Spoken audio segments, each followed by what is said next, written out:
Okay, good afternoon, everyone. I'm Eileen Abner of the Public Relations Office of the Department of Trade and Industry. And this afternoon, we will be giving updates on what transpired yesterday. So we had two workshops yesterday, and we had the National Summit, SME Summit yesterday. So we will be giving updates on this. So we had the non-tariff measure workshop yesterday. We also had the EPEC Accelerator Network Forum yesterday, and the National MSME Summit. So this morning, we also had two workshops. We had the APEC SME Finance Forum. We had the workshop on business continuity planning for APEC MSME, building sustainable and resilient communities. And we continued with the non-tariff measure workshop. So this afternoon, we will be giving updates with us. This afternoon, we have 4 speakers. So we have with us the Undersecretary for Regional Operations Group of the Department of Trade and Industry, Usec, Zenaida, Maglaya. And then we also have the Director of the Export Marketing Bureau, Director Senen Perlada. And we also brought with us 2 resource persons that were giving their thoughts regarding non-tariff measures during one of the workshops. We have Jurgen Richtering, Chief Market Intelligence of the World Trade Organization. And then we had Mondher Mimouni, Chief Market Analysis and Research of the International Trade Center. So we'll begin with the updates on the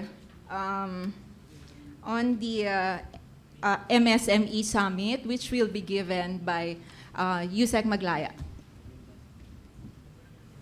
Good afternoon, everyone. Good afternoon, our friends from media. Just to give you an update on an event that we had yesterday, which was joint simultaneous with some of the workshops of the APEC.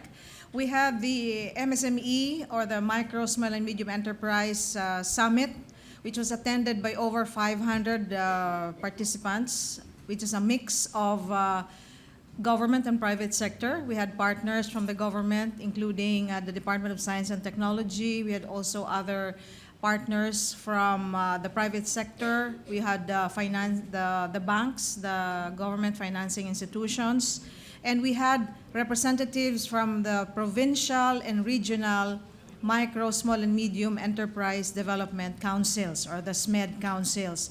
And in this session, we discussed, and we had lengthy discussions or topics on technology, markets, finance, and services of government. These are 4 important areas where our SMEs need support, or there are actually the identification of some gaps. And what is it that we have to enable our SMEs to really be part of the global value chain? Being a concern and being the theme of APEC on wanting our SMEs to be part of the global value chain, there is a need to identify what are the obstacles and possible hindrances to enable them to reach out to more markets, make it easy for them to facilitate trade, and to see whether there are good financing opportunities for them. So, Usec, can we also ask updates on what went on with the workshops that went yesterday and this morning?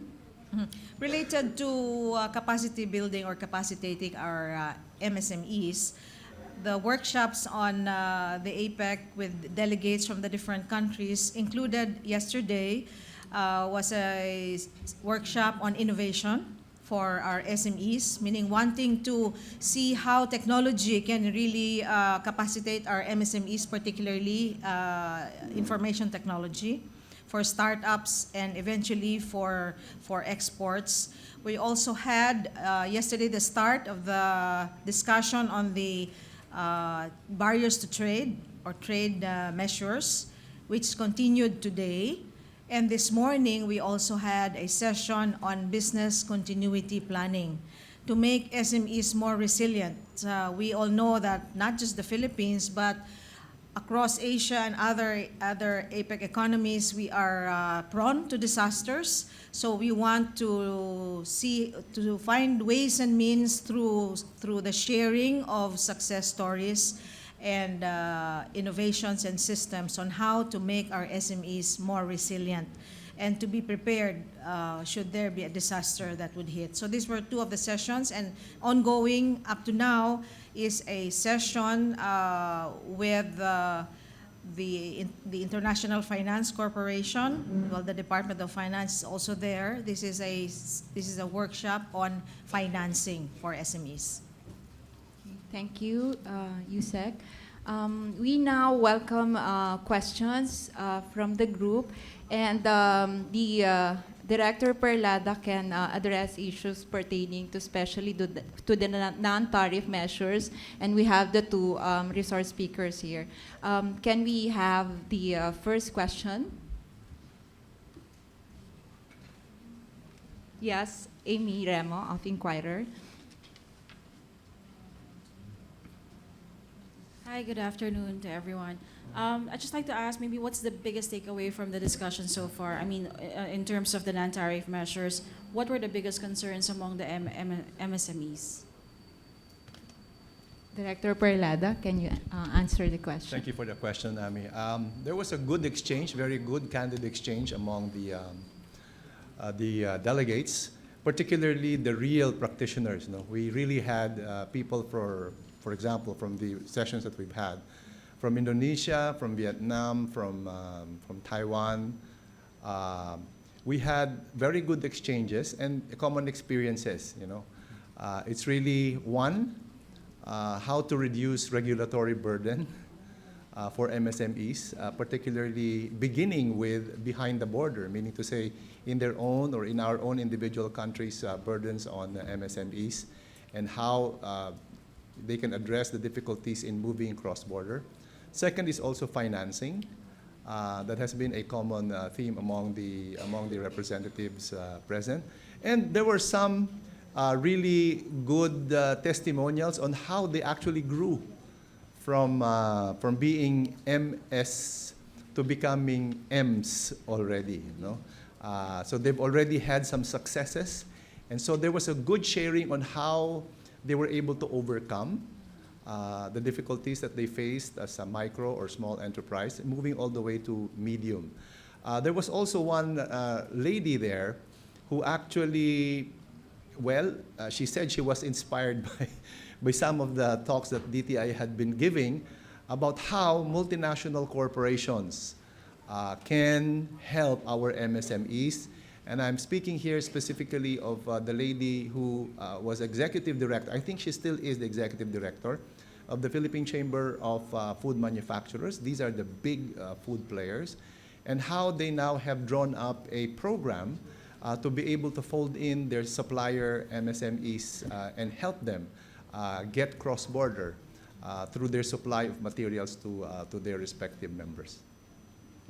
There were also concerns before that were raised about how other economies have been putting up, maybe, I'm not sure if it's intentionally or unintentionally, but regulations that hamper the flow, freer flow of goods. Was that taken up also? Well, I think to answer you, yes, that was taken up also. It was a very, very candid exchange. And the importance of the public and the private sector working together in each individual country to be able to address, particularly the behind-the-border issues, their own respective countries. With regards to other countries' measures, with regards to, let's say, for example, all the way to labeling requirements, the differences in the different countries for labeling, not only the mandatory portion of labeling to address, health and health regulations, but also nutritional, which is different entirely. So there are really differences in each, even of APEC economies. There are differences in the way regulations are written, And so there has been a good exchange on how this might be alleviated through better exchanges. And the APEC workshop, I think, served its purpose by having that discussion. Last question. Were there any proposals on maybe on how to better address these among APEC economies? Well, in the case of the workshops today, Dr. Mon Clarete of the University of the Philippines actually tied up everything. Because remember, the workshops in Iloilo is the second part of the workshops on NTMs, which began actually in Atlanta, Georgia. So he made a summary of the possible action points, which will be in effect tabled in the subsequent meetings of the SME working groups tomorrow, and which will eventually be filtered down and will reach the leaders of the ministers when they come in November. On Friday, yes, on Friday, and then, of course, moving forward all the way to the leaders in November. So there was this summary that was done. Yes. Okay, can we have the Part of Sige, it sir, is continue. Undersecretary Maglaya already mentioned it. One is, of course, the regulatory burdens and how these might be addressed. Financing, of course, is there. And then precisely the question on how we can bring in our MSMEs into the fold of the global value chains.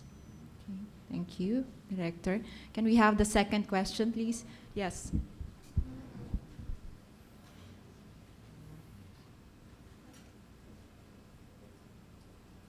Alexis Romero of the Philippine Star. What specific government policies or measures can be adopted to make micro, small, and medium enterprises more resilient to disasters, considering that the sector provides more than half of the employment in the country? So what can be done? What can the government do to make them more resilient? Yeah, I think Usec Maglaya will answer that question. Well, first of all, I believe that government's role is really in the awareness campaign on what business continuity planning is all about, how to make them more resilient, how to prepare them for any disaster that may hit them. So right now, government has been doing a lot of awareness sessions, seminars on business continuity planning, because this is where we identify exactly what are the problems that can hit a country or an economy when a disaster hits, how to simulate what are the what you have to prepare for. Not just I guess it's not just like building your structures or your factories to be more disaster prone, but it is more on also identifying who your suppliers are. Can they easily get hit? Do you know where your workers are, where they live? If something happens, do you get your workers back to really continue operations? I mean, all these requirements, all these needs have to be really addressed. And government is in this stage of really getting more and more of the awareness campaign. But we work with the private sector on this, and we also encourage our big companies to also do the same with their suppliers, so that on both sides, we're talking of a parallel move of government helping our micro, small, and medium enterprises and the bigger companies to also work with the suppliers and really make them more resilient, and making sure that they're also prepared.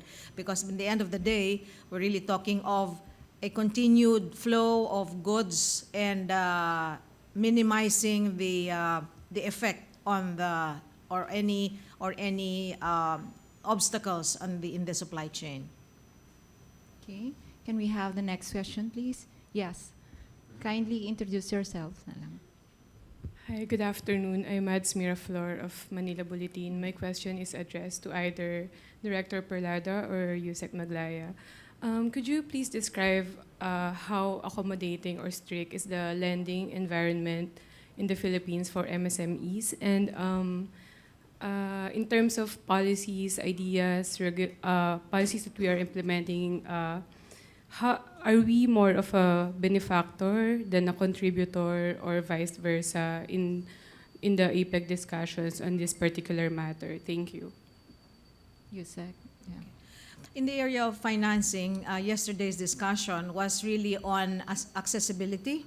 We have a lot of financing products or products and services, but it's accessibility that is surfacing as an issue or a matter of concern for our SMEs. The usual concerns on collateralized lending, availability of the banks or the financing institutions in the area.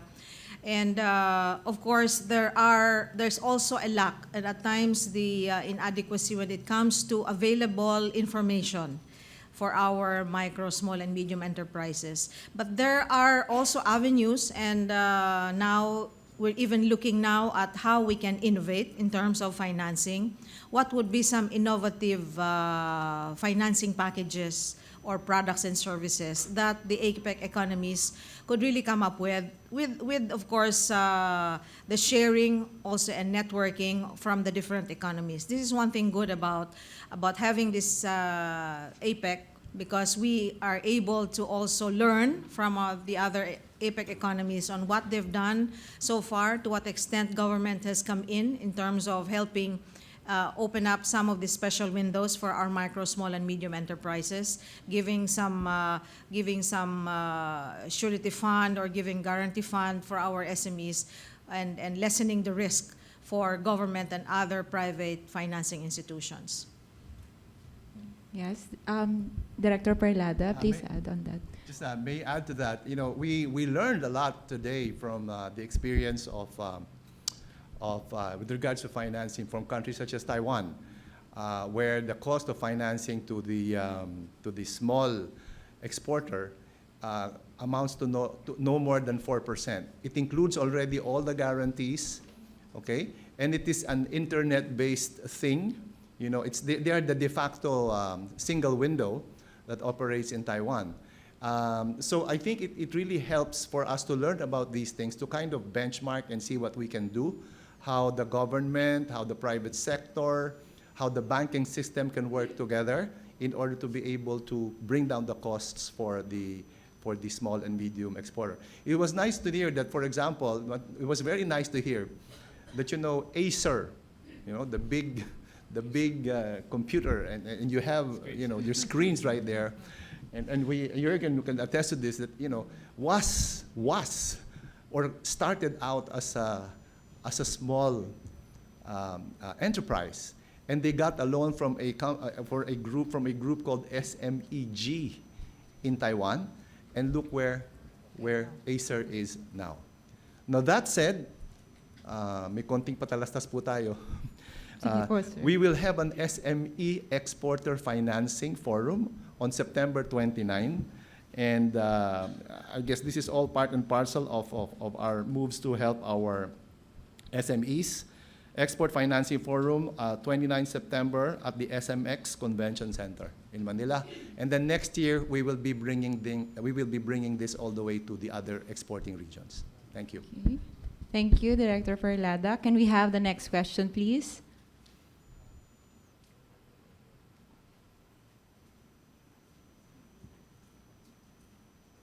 Good afternoon to everyone. I am Runjia Mola of Radyo ng Bayan, Iloilo. We know very well that the Ilonggos knew that we are now having SMEs or APEC meetings here in Iloilo City. And some small vendors are wanted to know what advantages will it give not only to the city, but how can you relate this to the realities that some small businesses here in Iloilo thrive on loan sharks like 5-6 from Indian something. Can this meeting also be of help to them? Usec, can we comment on that? All right, we do have part of the discussion, since we're really looking at how we can really help our micro enterprises. I think you really referred to some of these micro entrepreneurs who really have to source their funds informally. And we're looking at effective ways of really reaching out to our micro entrepreneurs. And this would include, of course, a lot of the microfinancing programs that we have. We also have programs in government. Well, if you talk of the Philippines, we're really talking of programs like startup capital through the livelihood seeding program, which we've done in the Yolanda affected areas, or the Yolanda corridor, of which Region 6 is a part of. And this is really giving startup kits for our micro entrepreneurs. And not only that, we also have programs that also help them improve their technology through our shared service facilities. So they don't really have to borrow money to put up certain facilities or equipment, but to be part of a cooperative or part of a group or a sector that they could be able to avail of use of certain facilities, so that they don't really have to go through that informal sector. So these are some of the services that government is doing right now, not just in DTI, but also other agencies like the Department of Science and Technology with TESDA as well, and also the Department of Labor and Employment. Okay. Can we have the next question? Yes, ma'am.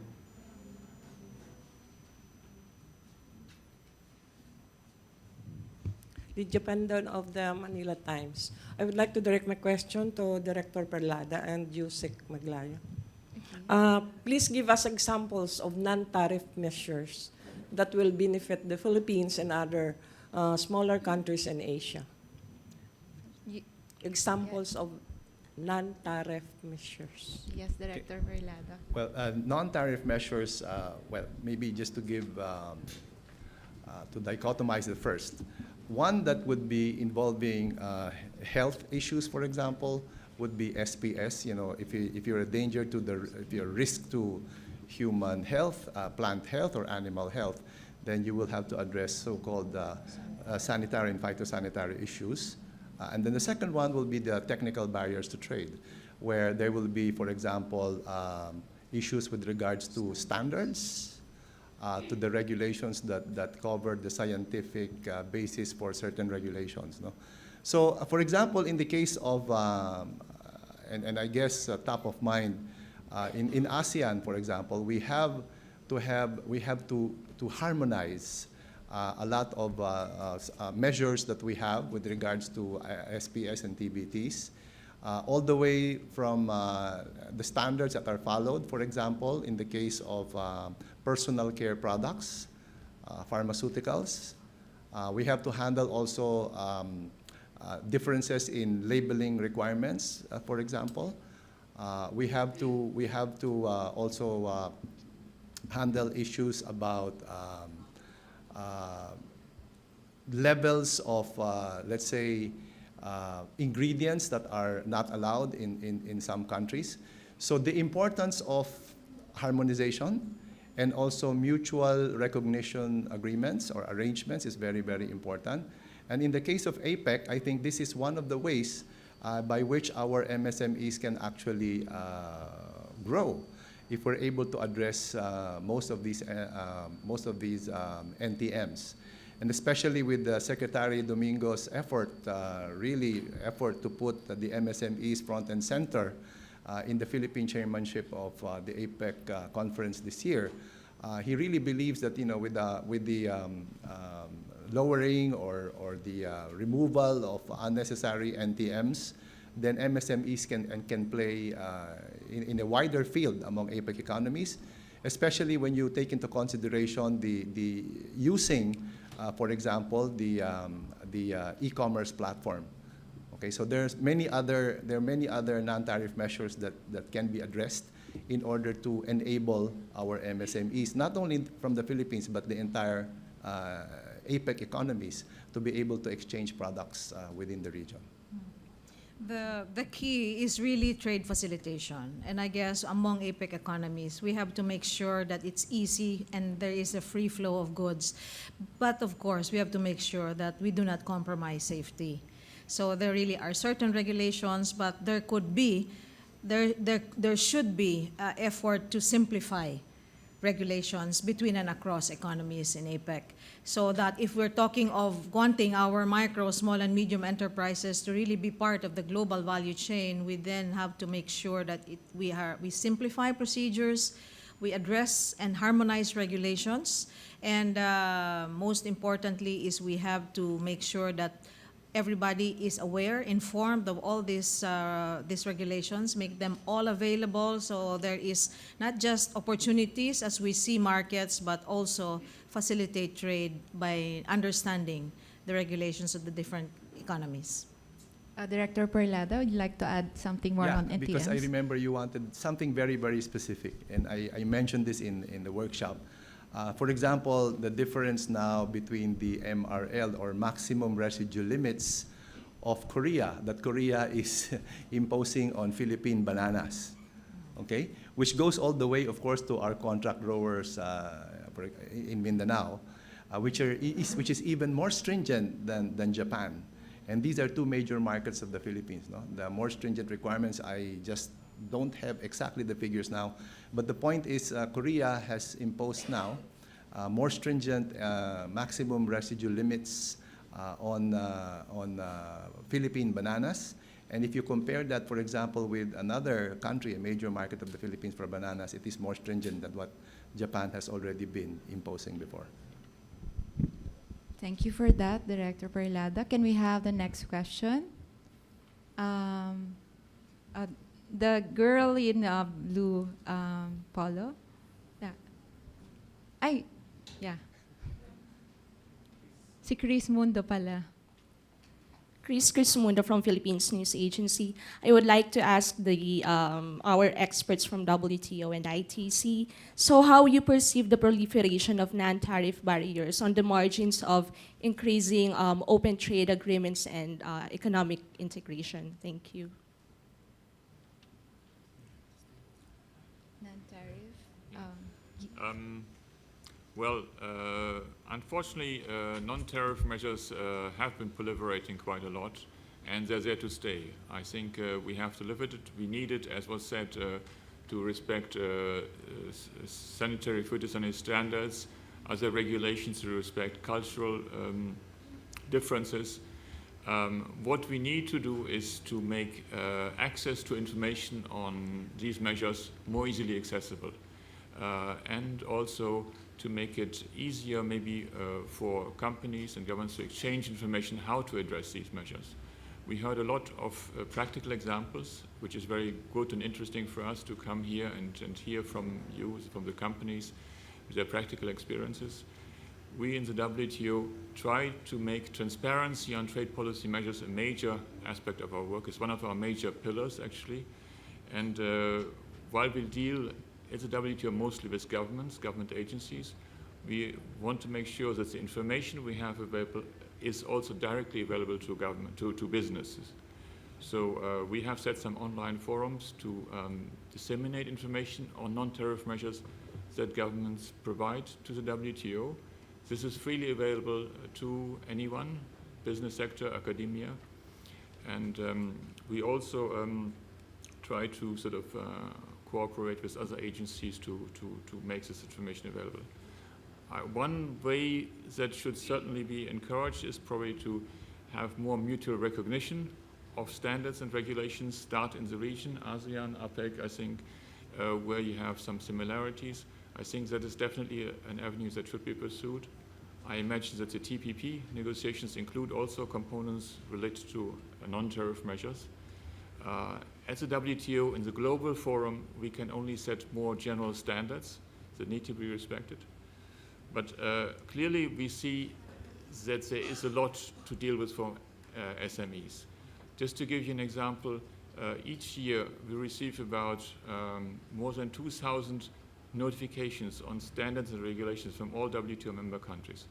Not all of these are new measures, but there are a lot of amendments of measures that need to be taken into account if you deal in a specific product with a specific market. So there's really such a wealth of information that needs to be dealt with. We try our best and we try to improve the way in which this information can be made available to businesses as well. Thank you. Thank you. Would you like to add to that, Mr. Mimouni? In fact, as said before, NTM are legitimate. We need them to protect human health, to protect we need NTM. Otherwise, we cannot buy with security. We need that to secure our life and the well-being. The problem that some of them are misused in some countries, but what we are doing now, we are running a big project in many countries, in around 70 countries, and what we have seen by discussing with the business sector, that the problem is not fully linked to NTM. In most cases, the problem is linked to how the NTM are used, or the procedural obstacles that the NTM will create. I mean, that the exporter will not complain against the certificate because he's in conformity with the norms. But it's expensive, it takes time to get the certificate. This is the problem. And that's why we are talking about business environment, improving the business environment, facilitating the access to certificate, facilitating the testing, making them cheaper. This is what we need to create to improve all the business environment in order to reduce the cost, because they care about cost. And also, as said before, having mutual recognition, some harmonization of norms and standards between countries will facilitate the trade. And also, we are discussing about NTM, but as you know, the cross-border is a big issue, and making the process paperless, having the information by discussing with the business sector, their major concern is about information. If you'd like to export to other neighboring country and you don't have the information about their standards, norms, and regulations, then it's really difficult to export. Then we need, the NTM is one part, but we need to look to the big figure. Thank you for that. Can we have the next question, please? Yes?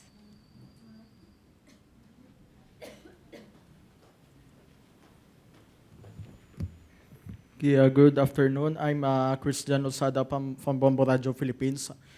This question is addressed to either Director Perlada or Usec Maglaya. Ma'am, sir, how will the DTI help our aspiring businessmen in Western Visayas, especially in Guimaras, wherein there are a lot of aspiring businessmen who would like to build up their business, but they lack money. But then they have resources, especially we have a lot of mangoes here in Guimaras and cashew nuts or kasoy. Is DTI willing to give them a seminar so that our aspiring businessmen here in local will be building up their business without hesitation, without money? Usec, can you have your insights on this? Very specific to the province of Guimaras, like any other province, there are really priority sectors based on the resources available. It's true, you have cashew, you have your mango in Guimaras, and what the DTI does in partnership with other agencies like the Department of Science and Technology, the Department of Agriculture, so because this is really looking at convergence and studying the value chain to be able to really look into production all the way to marketing, is really the providing shared service facilities for our SMEs. They don't have to really individually invest on equipment, but they can share in the use of certain equipments for improving from raw materials to processing. We know that whenever there is so much of production, we have to really process so that we can do value adding rather than allowing the price to just drop, and so with the revenue or the income, and a lot of improvements in revenue generation has been realized through our shared service facilities by doubling or tripling volumes and quality as well.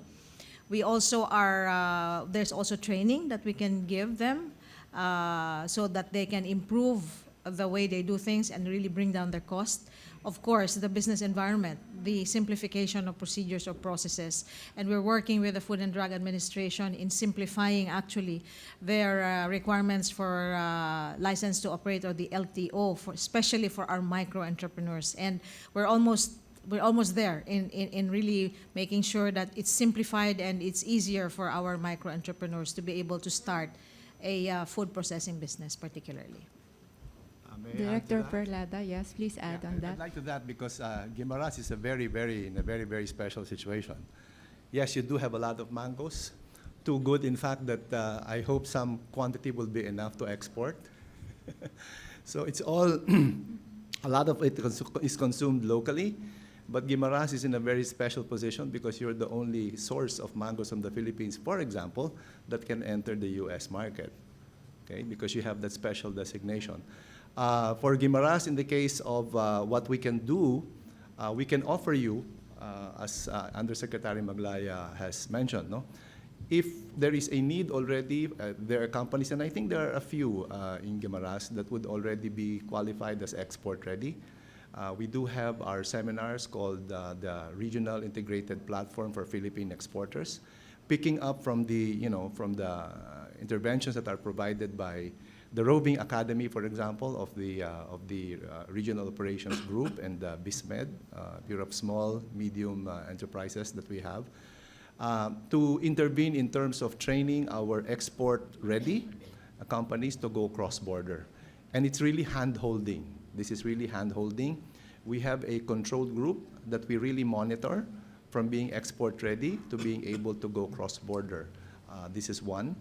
Second, I think we have had seminars here also, particularly in Guimaras, on doing business in free trade areas, and actually it will morph already into doing business in preferential trading areas, because we do have, apart from those countries where we have FTAs, we now have the US GSP that has just been renewed, end of July, and then we have now also the EU GSP Plus, and there are many products coming out of Guimaras, not the least of which I think is you still produce molasses, don't you?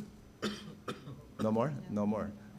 There used to be shipments coming out of here. And then, of course, cashew.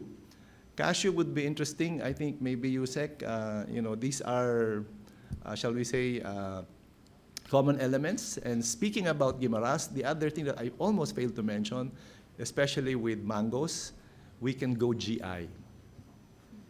And that's geographic indicator. And you have the right to do that.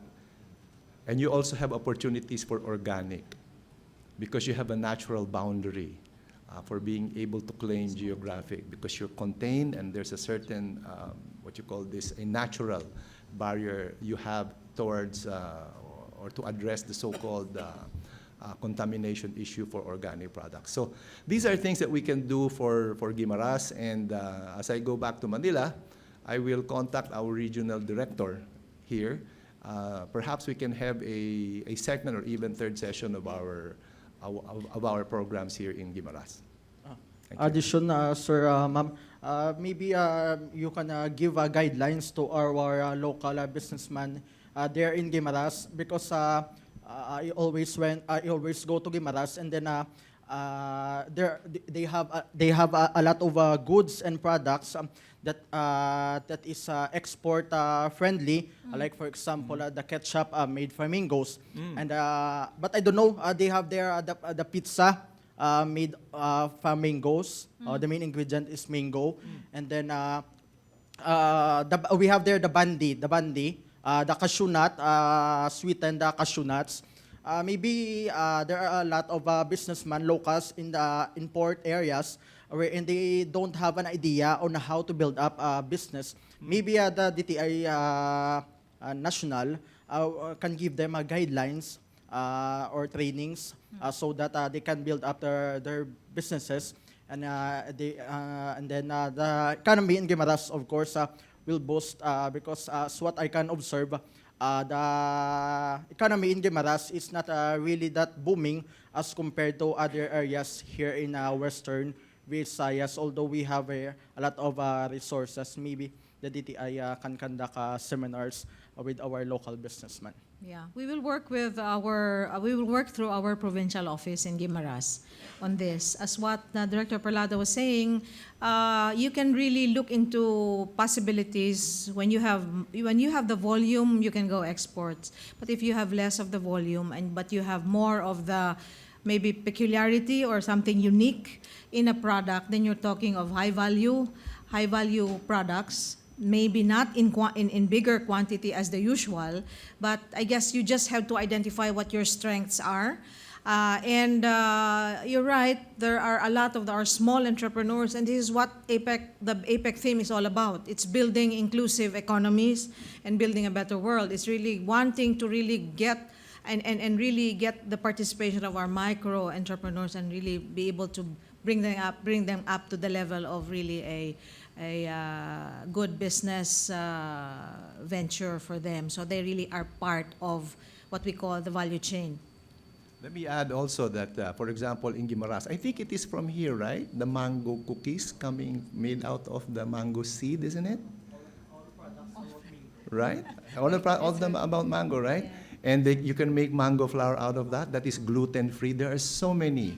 Yeah. If you say gluten-free now anywhere in the world, you know, that is big potential. And these gentlemen know that very well. You go to any food fair, everything is gluten-free, you know, anything that will avoid any of the allergenic problems that some countries have. So there are many things. And we will get in touch through our regional and provincial directors, and we will work with you to help you in this. No? Thank you. Thank you so much. We'll have the last two questions. Yes? Good afternoon. I'm Raymar from Iloilo Metropolitan Times. To Usec Maglaya, there is a proposal in Congress to lower income tax rates in the Philippines. What's the take of DTI on this? And in case this will be approved, what effects will it have, especially on the MSME subsector? Usec? Definitely, we want to look into ways and means to bring down the cost of doing business. If lowering of income tax would really help, I guess we will be for it, but we have to make sure that we also look at other ways to do this. Simplifying procedures, maybe lessening the frequency of submission of reports for our micro and small entrepreneurs to the BIR, like almost doing it monthly or maybe quarterly. I mean, how to maybe do some valuations on their, whenever they file for licenses. I mean, they are all in the works. They're all being, we're all studying this, and we want to make sure that our micro, small entrepreneurs are assisted and we're not making it difficult for them. For one thing, with the passage of the Go Negosyo Act last July of 2014, we now the registration or the authority for BAMBI. This is the Barangay Micro Enterprise Development Authority, and incentivizing them to be micro entrepreneurs is now lodged with the Department of Trade and Industry, and we're simplifying procedures so that they get incentivized in terms of exemption from income tax and also from the minimum wage. So this is also one way, using legislation to make it easier for our micro entrepreneurs to start a business. So these are things. So the lowering of income tax is another bill, another measure that we're studying to see how we can help, how it can help our micro entrepreneurs particularly. Sir, would you like to add on that? Yes, I think that is a very important study that we have to make. In fact, in our particular workshop, we have an MSME that has come from micro, small, and all the way moved up already to become a medium enterprise. And one of the issues that she faced was actually, in the case of her expansion, it became more attractive for them to establish offices, for example, in Singapore, because of the lower tax rate. So I think it behooves us to really look at this. And I mean, not just APEC, and in particular with ASEAN integration, if you're looking at the ASEAN integration of a single market and a single production base, then these options are now going to be open to you as a business person. And therefore, you have to take a look at the bigger picture and where you might benefit more by having perhaps locating your business, for example, where it is more competitive in terms of tax rates. So I was really surprised that that these considerations will already happen even for companies that already, just moved from micro, small to medium. No? So you can just imagine the kind of impact that it will have if we had, shall we say, more competitive tax rates. Thank you. Okay, can we have the last question? Yes.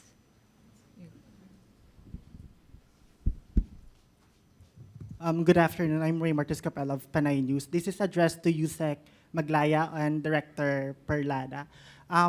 What can you say about the MSME sector here in Iloilo, and what do you think is lacking here, and what are the viable solutions are you seeing to address this issue? I don't think Iloilo is really a province or a city taken in isolation. I would say that problems that are faced by our MSMEs here in Iloilo is something similar to what we see and what our SMEs or MSMEs face also in other parts of the country. It's really, first of all, the lack of information, being connected, being more aware of technology and using technology to be able to bring down the cost of doing business, e-commerce platform as a marketing tool for them to really explore. Improvement in quality and productivity also is very important to be competitive. So I guess like other provinces, Iloilo City, we see now there's so much development happening here in Iloilo City, and I guess it's also very important that we have APEC here so we can also showcase what really is happening here in Iloilo City. But a lot of projects are happening here. We have the negosyo centers up in Iloilo City, being the second among the 4 pilot areas that we wanted to start have our negosyo centers set up. And a lot of development partners as well has actually looked at Iloilo City as a model city for simplification of business processes. And I know that this is being sustained as it is now, and a continuing program of the USAID is still looking at Iloilo City as one of the areas to promote investments as well. So the prospect is very good in the city, and as we do with other provinces, we want to make sure that we sustain the efforts, but very important is a strong private sector partner, and we see that in Iloilo City as well, and of course the local government, very important. Okay, thank you so much, Usec. Yeah, Sir, just to you'd add like to something, add? Yeah. I cannot help but, you see, and may her tribe increase. You have the resource speaker that we had from Gamano, for example, was very, very inspiring. I always talk to them, Usec, that our MSME exporters are actually battle-scarred. They are fighting it out in the international market. If you look at exports, they do not have as incentives, for example, with PESA locators, the big players. So no, they really have to make do with what they have and partner with government and business support organizations. So MSMEs like that, and then no less than Ms. Havelosa, I think, hails also from Iloilo. Yes. Yeah, and we are inspired by this, and I can also relate to you on a very, very personal experience. I morphed into a teacher 6 to 9 in the evening, and one of my students actually from Iloilo, he was able to help his family move, I think, more of his products. I don't know if they're exporting now, but I think they do indirectly by having their butterscotch products, okay, which used to be packaged only in cellophane. Right? Everybody's nodding. But now they're now individually wrapped, okay, nicely vacuum packed, which extends the shelf life. So they're able to bring it all the way to Manila, and obviously with opportunities going abroad. So these are little things, and I know that I will speak in Tagalog, no. Maraming agam-agam because ang ano natin sa kalamay, sa asukal, di ba? But there are still many opportunities for Iloilo, even in the area of sugar products, no? Just the muscovado producers, etc., etc. You can actually sell everything that you can produce when it comes to that. So as far as Iloilo is concerned, I think the people here are very resilient, and they really aspire to be part of the global economy and being able to export products out of here. Thank you. Thank you, Director Perlada, Usec Maglaya, and two of our resource persons from WTO and ITC. To the press, thank you so much for coming. And there will be another briefing at 3 p.m. This will discuss the details of the APEC SME Finance Forum this morning. So you're all invited to join us later on. Okay.